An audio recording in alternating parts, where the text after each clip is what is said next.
363장 함께 찬양드리겠습니다.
함께 기도하겠습니다. 아버지 하나님, 하루의 시작을 말씀과 함께 하루의 시작을 기도로 시작하게 하시는 애 감사합니다. 날마다 말씀 붙들고 살아갈 때에 하나님의 말씀이 나를 이끌어가게 하시고 하나님의 말씀의 원리가 나를 지배하는 은혜를 허락하여 주옵소서. 아버지 하나님, 이 새벽에 우리가 기도할 것 참 많습니다. 하나님, 성도들의 마음에는 기도의 제목들이 참 많습니다. 특별히 부모님의 질병으로 인하여 회복을 위해 기도하는 성도의 가정이 있습니다. 아버지 하나님, 자신의 질병으로 인하여 또 근심 가운데 검사를 앞둔 성도도 있습니다.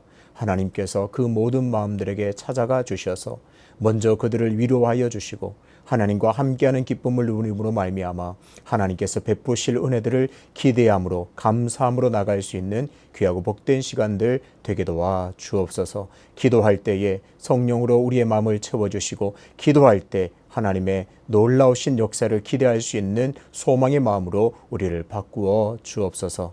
아버지 하나님, 수유제를 위해서, 교회를 위해서 기도할 때마다 하나님의 역사하심을 기대하게 되며 하나님의 놀라우신 일들을 바라보게 됨으로 말미암아 하나님께서 베푸실 일들을 기대하고 소망하며 기쁨으로 나갈 수 있는 우리의 모든 안색들 될 수 있도록 인도하여 주옵소서. 그래서 우리의 기대의 안색들, 소망의 안색으로 말미암아 그 믿음을 보시고 하나님께서 응답하시는 축복을 허락하여 주옵소서.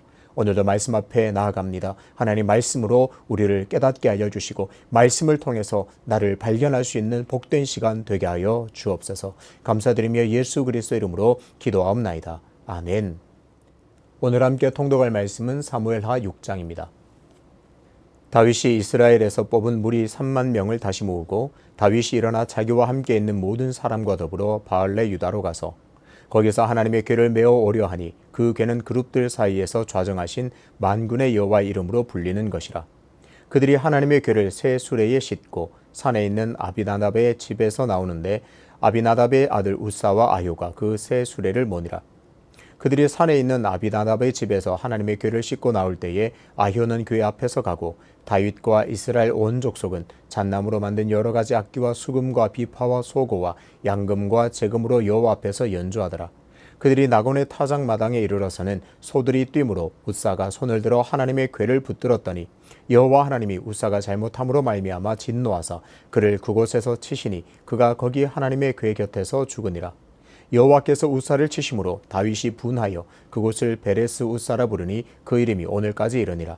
다윗이 그날에 여호와를 두려워하여 이르되 여호와의 궤가 어찌 내게로 오리오 하고 다윗이 여호와의 궤를 옮겨 다윗성 자기에게로 메어 가기를 즐겨하지 아니하고 가드 사람 오벳에돔의 집으로 메어 간지라. 여호와의 궤가 가드 사람 오벳에돔의 집에 석 달을 있었는데 여호와께서 오벳에돔과 그의 온 집에 복을 주시니라. 어떤 사람이 다윗 왕에게 아뢰어 이르되 여호와께서 하나님의 궤로 말미암아 오벳에돔의 집과 그의 모든 소유에 복을 주셨다 한지라. 다윗이 가서 하나님의 궤를 기쁨으로 메고 오벳에돔의 집에서 다윗 성으로 올라갈새 여호와의 궤를 맨 사람들이 6걸음을 가매 다윗이 소와 살진 송아지로 제사를 드리고 다윗이 여호와 앞에서 힘을 다하여 춤을 추는데 그때에 다윗이 베에봇을 입었더라. 다윗과 온 이스라엘 족속이 즐거이 환호하며 나팔을 불고 여호와의 궤를 메어오니라. 여호와의 궤가 다윗 성으로 들어올 때에 사울의 딸 미갈이 창으로 내다보다가 다윗 왕이 여호와 앞에서 뛰놀며 춤추는 것을 보고 심중에 그를 없인 여기니라. 여호와의 궤를 메고 들어가서 다윗이 그것을 위하여 친 장막 가운데 그 준비한 자리에 그것을 두매 다윗이 번제와 화목제를 여호와 앞에 드리니라. 다윗이 번제와 화목제 드리기를 마치고 만군의 여호와 이름으로 백성에게 축복하고 모든 백성 곧 온 이스라엘 무리에게 남녀를 막론하고 떡 한 개와 고기 한 조각과 건포도 떡 한 동이씩 나누어 주매 모든 백성이 각기 집으로 돌아가니라.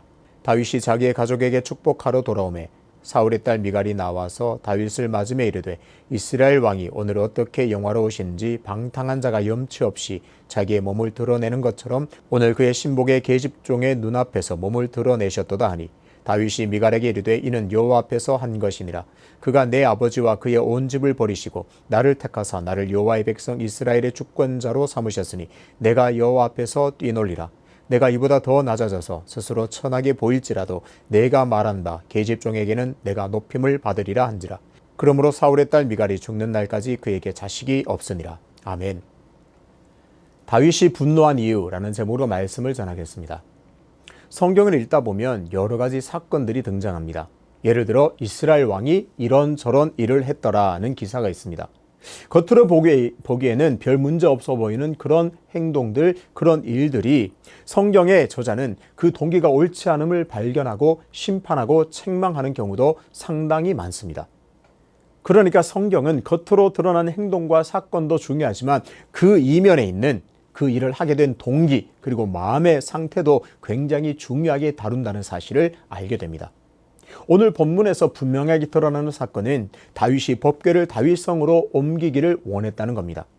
지금 법궤는 바알레 유다에 있습니다. 바알레 유다는 우리가 흔히 알고 있는 기럇 여아림입니다.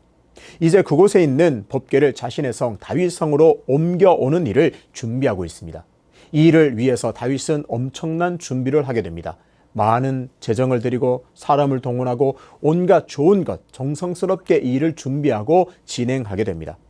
사람을 얼마나 준비했나 보니까요 3만 명입니다.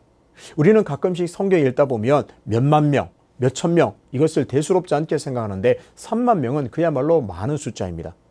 여러분 잠실 야구장에 사람이 가득 차면 얼마인 줄 아십니까?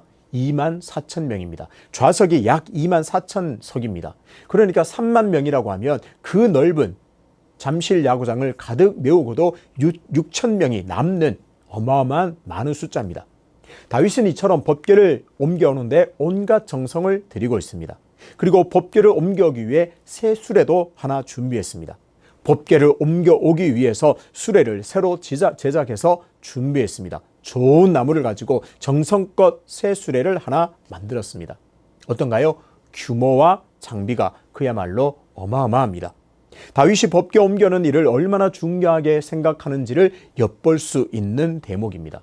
그러니까 1절과 2절에 다윗이 법궤를 옮기기 위해서 준비한 일들을 보면 다윗이 이 일이 얼마나 중요한지 또 이 일을 위해서 얼마나 정성을 들이고 있는지를 알 수가 있습니다.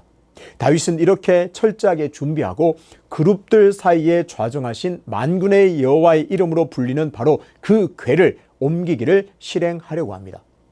앞부분에 나와 있는 이 다윗의 법궤 운반을 위해서 준비한 세 가지 키워드를 기억해 둘 필요가 있습니다. 오늘 이 세 가지 키워드가 중요한데요. 첫 번째 키워드는 3만 명입니다. 그리고 두 번째 키워드는 세수레이고요. 세 번째는 그룹들 사이에 좌정하신 만군의 여호와의 이름으로 불리는 것. 이 세 가지의 키워드를 우리가 가슴에 품고 기억하면서 말씀을 보겠습니다. 이렇게 준비를 마친 다윗은 곧바로 법궤 운반에 돌입합니다. 이제 아비나답의 집에서 법궤를 꺼내서 새 수레에 법궤를 싣습니다. 어떻게 해요? 준비한 그 새 수레에 이 법궤를 옮기고 실었습니다. 그리고 그 새 수레는 아비나답의 두 아들 우사와 아효가 이끌었습니다. 아효가 수레 앞에서 끌고 우사는 아마도 수레 뒤에서 따라간 것으로 보입니다. 그리고 궤가 실린 수레 뒤에서 다윗과 3만 명은 여러 가지 악기를 연주하면서 하나님께 영광을 돌리고 찬양했습니다. 참 대단한 광경입니다. 3만 명에 되는 어마어마한 숫자가 궤를 따라가면서 다윗을 중심으로 그렇게 온갖 악기를 연주하면서 하나님을 찬양했습니다. 멀리서 보더라도 어마어마한 행렬이 진행하는 것을 볼 정도가 되겠죠. 여기까지는 법궤를 운반하는데 아무런 문제가 없었습니다. 법궤가 앞서가고 수많은 사람들의 인파가 따르면서 하나님을 찬양하는 데까지 문제가 없었습니다. 아주 순조롭게 진행이 되었습니다. 하지만 행렬이 낙원의 타작마당에 이르자 웬일인지 소들이 갑자기 뛰기 시작합니다. 수레를 끌던 소들이 뛰니까 당연히 법궤도 이리저리 움직이고 수레에서 떨어질 지경이 되었겠죠. 그것을 옆에서 지켜보던 우사가 아이쿠 법궤가 떨어지겠구나. 그것을 감지하고 법궤를 붙들었습니다. 좋은 의도죠. 좋은 동기로 법궤를 붙들었습니다. 하지만 레위 자손이 아닌 일반인이 법궤를 만지자 하나님께서는 우사를 쳐서 결국 우사는 그 자리에서 죽음을 맞이하게 됩니다. 방금 전까지 좋았던 분위기는 갑자기 냉랭하게 얼어붙었습니다. 이 모습을 지켜보던 다윗의 반응이 아주 의외입니다. 8절을 보겠습니다. 여호와께서 우사를 치심으로 다윗이 분하여 그곳을 베레스 우사라 부르니 그 이름이 오늘까지 이르니라. 다윗의 반응이 무엇입니까? 소들이 뛰었습니다. 법궤가 떨어질 위기가 있자 우사가 그것을 만졌는데 그 우사가 그 자리에서 죽어버렸습니다. 다윗의 반응이 뭔가요? 우사가 죽자 화를 내었습니다. 다윗이 분하여 분을 내었다는 거죠. 다윗은 매우 분노했습니다. 그런데 우리가 생각해 볼 것이 있습니다. 다윗은 도대체 왜 분노했습니까? 또 다윗은 무엇 때문에 지금 분노하고 있습니까? 오늘 이 사실이 너무나 중요합니다.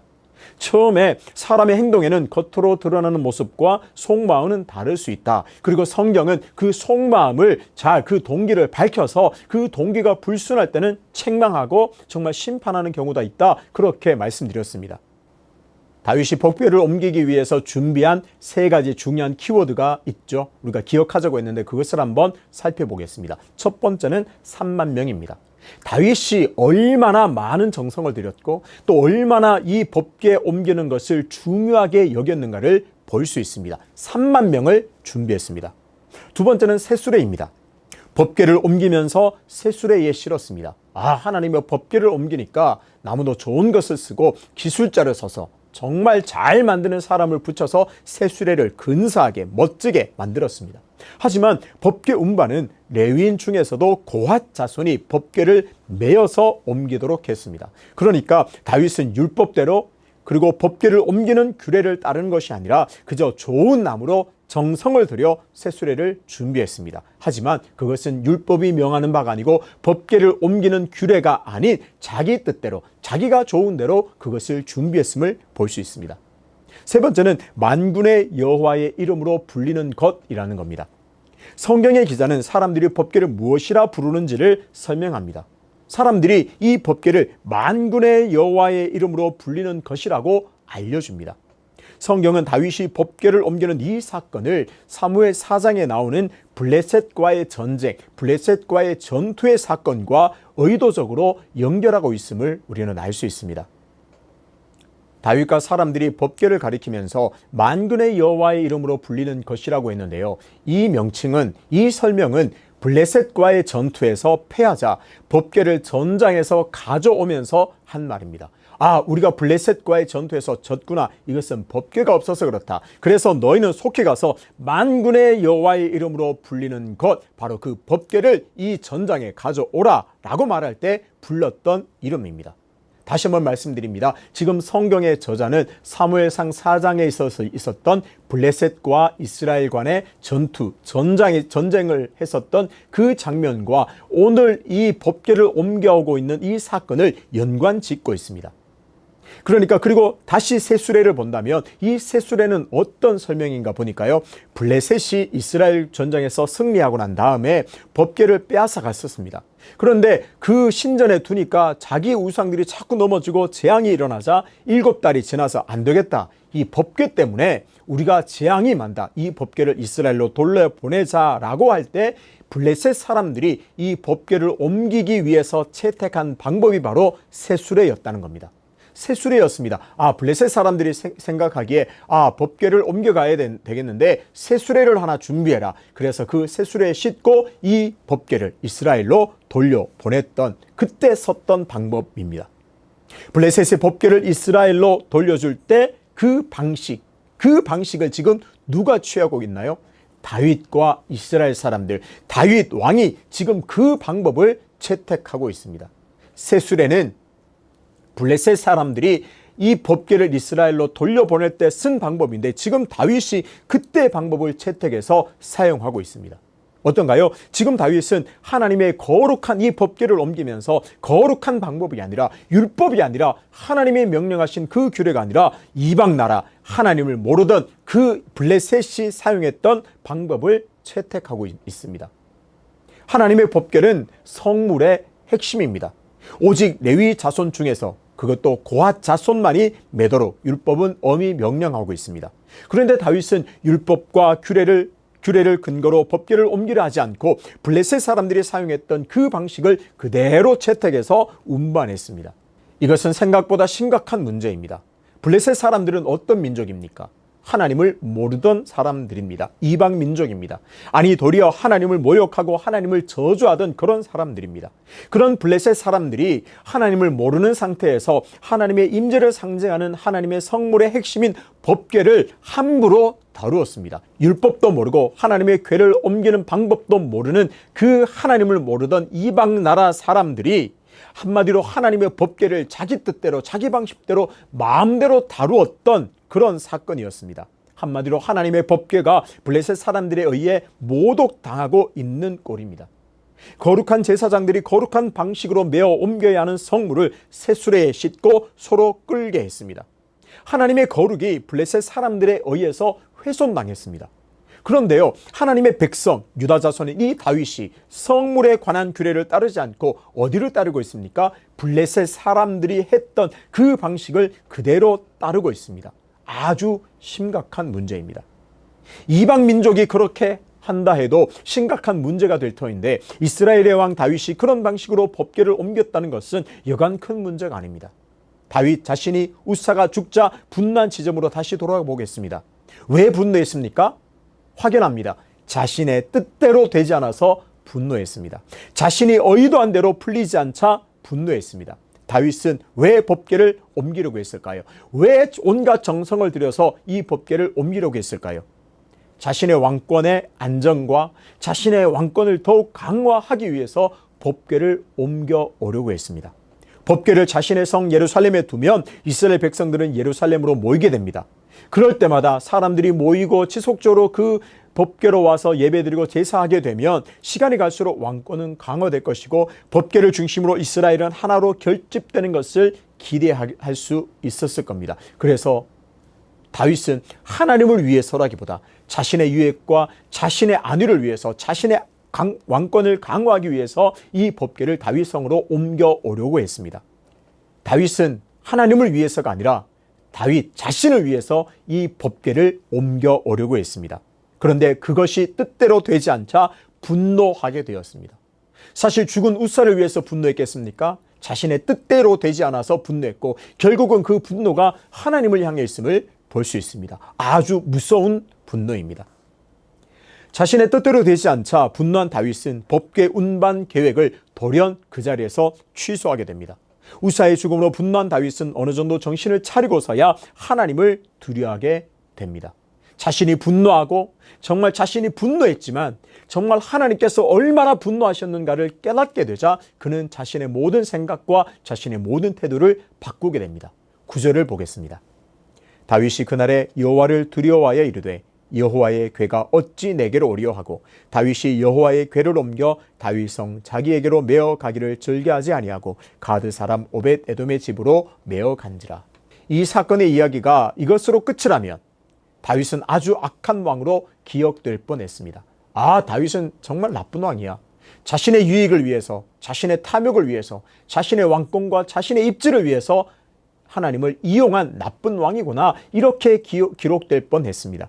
하지만 다윗의 위대함은 자신의 실수와 실패를 인정하고 회개하는 데 있습니다.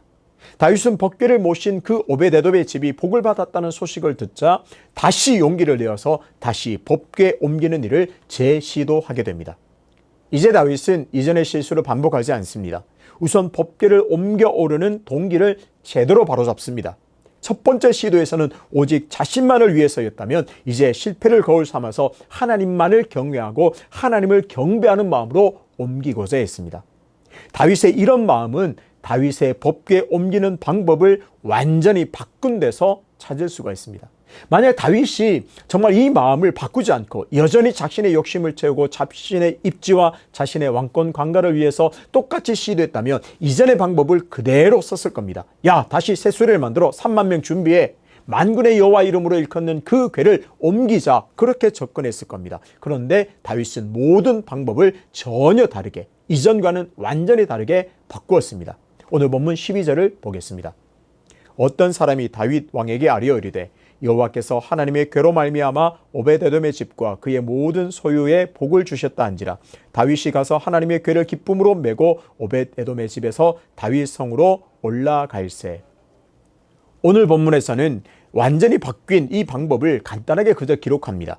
새 수레에 싣지 않고 하나님의 궤를 메고 올라갔다, 그렇게 말합니다. 이제 전에 등장했던 새 수레는 등장하지 않고 그저 메어 갔다, 이렇게만 말합니다. 그런데요, 같은 내용을 다루고 있는 역대상 15장 12절부터 15절에 보면 이 부분을 상세하게 다루었습니다. 첫 번째는 우선 레위 자손으로 하여금 법궤 옮기기를 준비시킵니다. 이전에는 그냥 3만 명 이렇게 나왔는데 지금은 특정해서 레위 자손, 너희들 법궤를 옮겨와야 하니까 준비해, 레위 자손을 준비시킵니다. 그리고 고핫 자손이 메고 오도록 준비시킵니다. 13절부터 15절입니다. 전에는 너희가 매지 아니하였으므로 우리 하나님 여호와께서 우리를 찌르셨으니 이는 우리가 규례대로 그에게 구하지 아니하였음이라 하니, 이에 제사장들과 레위 사람들이 이스라엘 하나님 여호와의 궤를 메고 올라가려 하여 몸을 성결하게 하고 모세가 여호와의 말씀을 따라 명령한 대로 레위 자손이 채에 하나님의 궤를 꿰어 어깨에 매니라. 아멘. 여기서 중요한 말이 있습니다. 무슨 말일까요? 전에는입니다. 전에는 매지 아니하였으므로, 전에는 규례대로 그에게 구하지 아니하였습니다.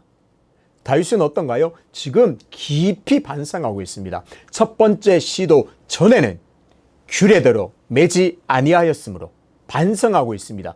내가 말씀대로 하지 않았구나. 여호와의 율법, 여호와의 명령대로 내가 하지 않았구나. 하나님께서 선택하시고 하나님께서 명령하신 방법대로 하지 않고 내 방법, 이방인의 방법대로 했구나. 철저하게 반성하고 회개했음을 발견할 수 있습니다. 다윗은 자신의 잘못을 인정하고 왜 잘못됐는지 살펴보고 나서 규례대로, 오직 하나님의 명령하신 그 방법대로 준비했습니다.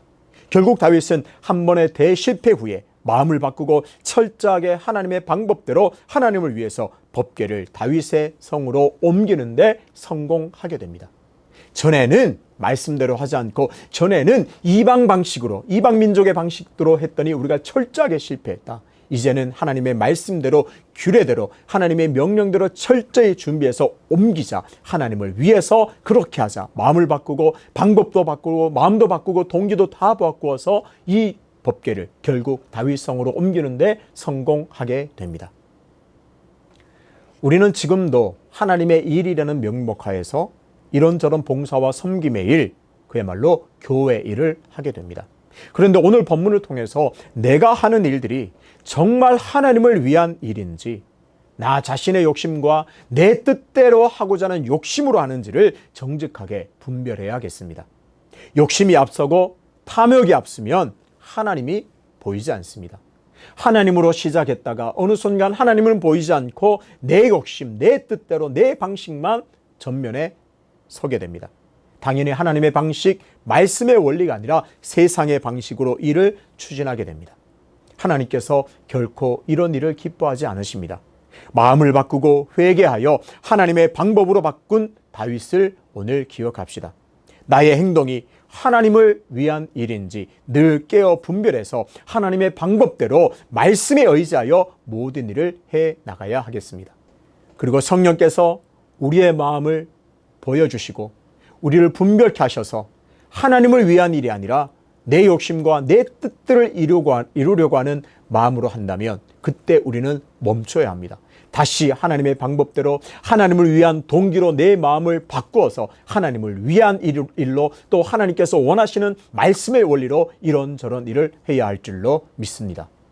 다시 겸손히 우리가 기도할 때 성령 하나님께서 세상의 방법을 따르고 있는 모습을 일깨워 주셔서 그리고 하나님이 아닌 나를 위한 그 마음의 동기가 있다면 그것을 일깨우고 깨닫게 해주셔서 다시 하나님의 방법대로 하나님을 위한 순전한 마음으로 하나님께 영광 올려드리는 삶으로 다시 회복되시기를 주님의 이름으로 축복합니다. 다윗이 분노한 이유를 깊이 묵상함으로 내가 정말 하나님을 위해서 일을 하고 있는가? 그리고 하나님의 방법대로 내가 일을 해나가고 있는가? 잘 분별하여 주셔서 오늘의 걸음걸음이 하나님을 위하며 하나님께서 기뻐하시는 그 방법대로 살아가시기를 주님의 이름으로 축복합니다. 아버지 하나님, 대실패한 다윗의 모습이 상당수 우리의 모습과 닮아 있음을 깨닫게 하심을 감사합니다. 하나님의 이름으로 시작했지만 어느 순간 내 욕심이 앞서고 있고 내 뜻이 관철되어만 속이 풀리고 만족하는 그런 어리석은 삶을 살고 있지 않은지 깨닫게 해주심을 감사합니다. 회개하고 마음을 바꾸고 방법을 완전히 바꾼 다윗처럼 우리도 오늘 내 자리에서 하나님을 위한 자리로 하나님을 위한 그 순수한 동기로 내 마음을 바로잡기를 원하오니 은혜를 더하여 주시옵소서. 그래서 하나님을 일을 하면서 철저하게 하나님의 방법대로 하나님께서 기뻐하실 만한 성경의 원리로 말씀 붙들고 말씀대로 그 모든 방법을 취하여서 하나님을 위해 기쁨으로 달려갈 수 있는 우리 모두가 될 수 있도록 인도하여 주옵소서. 그래서 우리의 모든 삶이 하나님께 영광 올려드리는 복된 삶이 되게 하여 주옵소서. 연하여 주님 가르치신 기도로 기도하오니 하늘에 계신 우리 아버지의 이름을 거룩하게 하시며 아버지의 나라가 오게 하시며 아버지의 뜻이 하늘에서와 같이 땅에서도 이루어지게 하소서. 오늘 우리에게 일용할 양식을 주시고 우리가 우리에게 잘못한 사람을 용서하여 준 것 같이 우리 죄를 용서하여 주시고 우리를 시험에 빠지지 않게 하시고 악에서 구하소서. 나라와 권능과 영광이 영원히 아버지의 것입니다. 아멘.